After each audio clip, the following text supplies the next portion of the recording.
ด้วยสามัญสำนึกในการที่ท่านเดชสอนเข้าไปเราก็มาแสดงความกตัญญูด้วยการมาวางส่วนอภิธรรมร่วมความรู้กับท่านเดี๋ยวเราทำแบบร่วมงานทำให้รู้ไม่ต้องทำแต่มาในการทุกวันก็ไม่รู้นี่แหละวันนี้ก็เป็นคืนสุดท้ายที่เราจะตั้งใจกันก็เป็นลักษณะการแสดงออกในความเต็มใจถ้าเรามาเต็มใจคือบางวันก็มาไม่ไหวโรคแพ้แพ้ก็อันตรายแพ้ความร้อนมาเดินมาก็จะวูบวันนี้ยังไงก็มาคือสุดท้ายก็มาแสดงความบางทีให้เห็นว่าเราลุกขึ้นมาสองมาเป็นเพื่อดีก็สามารถทำให้ของเราก็ดีเนาะเอาใส่ในท่าน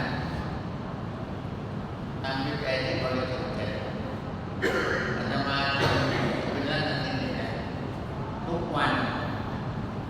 ไม่เคยที่ได้ถ้าเกิดมาก็ไม่มีอะไรมาก็มีแหละมีเท่าไหร่ไม่ไปเมื่อวานนี้ก็น้าแกบนน้าจะได้อำเภอพิบูลมัญชนาพิบูลมัญชนาขอไปติดเราจะทำแล้วก็ให้ที่คุณสุดได้แบบนั้นนี่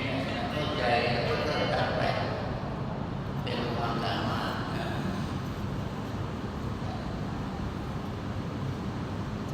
วันนี้มาทำงานในน้องท่านปีจะเป็นกุศลในคุณงานความดีที่มาเป็นทางเดินมาวันนี้จะทำให้มีตั้งอกตั้งใจการคุยเมื่อไรก็คุยได้เนาะการทำให้ท่านก็วันนี้แหละมาสุดท้ายแต่ไม่ใช่สุดท้ายเลยแต่มันก็วันนี้ก็สวดคืนสุดท้ายพรุ่งนี้ก็ไม่ได้สวดแล้วก็ไปเหลือหมด50 วัน100 วัน